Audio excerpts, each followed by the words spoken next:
আখের রস খেতে খেতে ছেলে বলল, এই আখের রসের চেয়েও মিষ্টি তোমার সাথে জীবন কাটানো।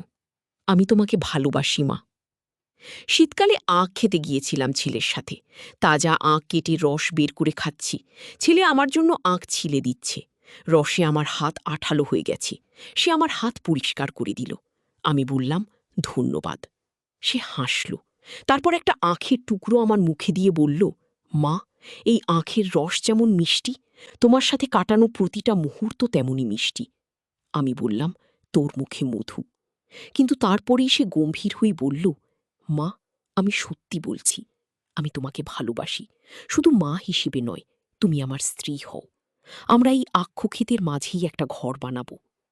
আখের রসে আমার গলা শুকিয়ে গেল। এই গল্পটি সম্পূর্ণ শুনলে আপনাদের পানি অটোমেটিক বের হয়ে যাবে। যত দ্রুত সম্ভব হাতের কাছে টিস্যু নিয়ে বসে পড়েন। বিছানার চাদর যেন নষ্ট না হয় সেটা সম্পূর্ণ খেয়াল রাখার অনুরোধ জানিয়ে গল্পটি এখন শুরু করব। তার আগে সর্বশেষ অনুরোধ, দয়া করে এমন পানি বের করার গল্প নিয়মিত শুনতে আমাদের চ্যানেলটি সকলেই সাবস্ক্রাইব করুন। ধন্যবাদ। হ্যালো বন্ধুরা, আমার নাম নীলিমা সেন। আমার বয়স ৩৯ বছর। আমার স্বামীর নাম প্রতাপ সেন, বয়স ৫২ বছর। আমাদের ২ সন্তান, ঋষাব আর তুর্য। ঋষাব ২১ বছর বয়সী বিশ্ববিদ্যালয়ে পড়ে। তুর্য ১৪ বছর বয়সী স্কুলে যায়। আমার এই গল্পটা শুরু হয় গত বছরের শীতের এক সকালে। আমাদের গ্রামের বাড়িতে গিয়েছিলাম সবাই মিলে। প্রতাপের খুব ইচ্ছে ছিল আখ খাওয়ার। আমরা ৪ জন মিলে পাশের আখ খেতে গেলাম। ঋষাব বলল, মা, তুমি বসো, আমি তোমার জন্য আখ ছিলে দিচ্ছি। আমি একটা পাথরের ওপর বসে রইলাম। ঋষাব একটা বড় আখ নিয়ে দক্ষতার সাথে ছিলতে শুরু করল। তার হাতের কাজ দেখে মনে হচ্ছিল সে অনেকদিন ধরেই এই কাজ করে আসছে। তুর্য আর প্রতাপ নিজেরাই কামড় কামড়ে আখ খাচ্ছে। আমি ঋষাবকে বললাম, তুই এত দক্ষতার সাথে আখ ছিলাস, কোথায় শিখলি? ঋষাব হেসে বলল, মা, আমার মনে আছে, ছোটবেলায় নানা বাড়িতে গেলে নানু আমাকে এভাবেই আখ ছিলে দিত। সেই থেকে শিখেছি। এই কথা বলার সময় তার চোখে একটা স্মৃতিকাতর ভাব আমার মনেও পড়ে গেল।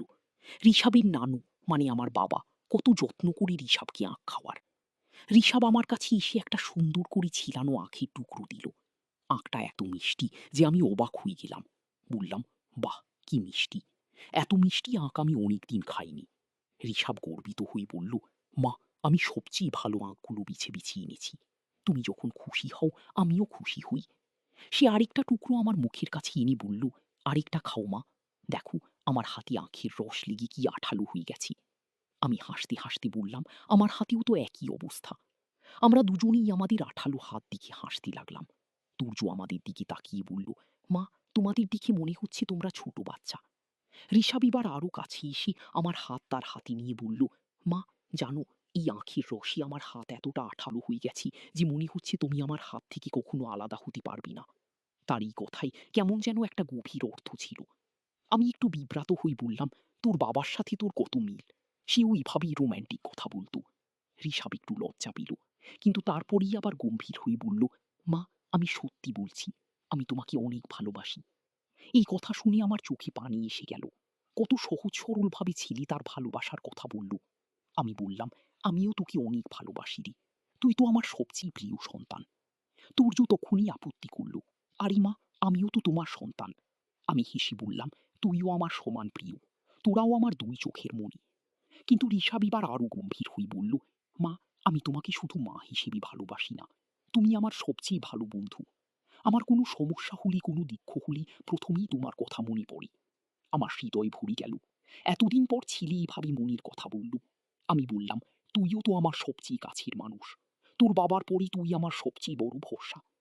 ঋষাব আরো কাছে এসে আমার কাঁধে হাত রেখে বলল, মা, আমার একটা স্বপ্ন আছে।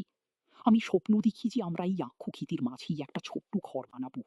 সেখানে তুমি, আমি, তুর্য আর বাবা সবাই মিলে থাকবো। কোনো চিন্তা থাকবে না, কোনো সমস্যা থাকবে না, শুধু এই আখের মতো মিষ্টি জীবন। এই কথা শুনে আমার মন কেমন করে উঠল।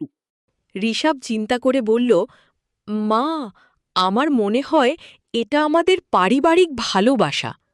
প্রতাপ বলল, হ্যাঁ, এটাই হতে পারে, আমাদের একে অপরের প্রতি ভালোবাসা আর বিশ্বাস। আমি চিঠিটা নিয়ে আরও পড়লাম। যদি তোমরা এই উত্তর দিয়ে থাকো তাহলে তোমরা সঠিক, কিন্তু এই ভালোবাসার একটা প্রতীক আমি তোমাদের জন্য রেখে গেছি। এই মানচিত্র দেখো। মানচিত্রটা দেখি আমাদের গ্রামের পুরো এলাকা আঁকা। একটা জায়গায় লাল দাগ দেওয়া আছে। সেটা দেখে মনে হচ্ছে আমাদের বাড়ির পিছনের পুকুরের কাছে। তুর্য উৎসাহী বলল, এটাই নিশ্চয়ই মূল গুপ্তধনের জায়গা। আমরা দৌড়ে সেই জায়গায় গেলাম। পুকুরের পাশে একটা ছোট্ট পাহাড়ের মতো জায়গা আছে। মানচিত্র দেখে বুঝলাম সেখানেই লাল দাগ দেওয়া। প্রতাপ খুঁড়তে শুরু করল। এবার আমি, ঋষাব আর তুর্য সাহায্য করতে লাগলাম। খোঁড়াখুড়ি করতে করতে আমরা গল্প করতে লাগলাম। ঋষাব বলল, মা, এই পুরো অ্যাডভেঞ্চারটা কেমন রোমাঞ্চকর। আমি বললাম, হ্যাঁ রে, আমাদের পূর্বপুরুষ কত বুদ্ধিমান ছিল, এমন সুন্দর করে ধাঁধা বানিয়ে রেখেছে। তুর্য বলল, আমার খুব মজা লাগছে, আমরা একসাথে কাজ করছি। প্রতাপ বলল,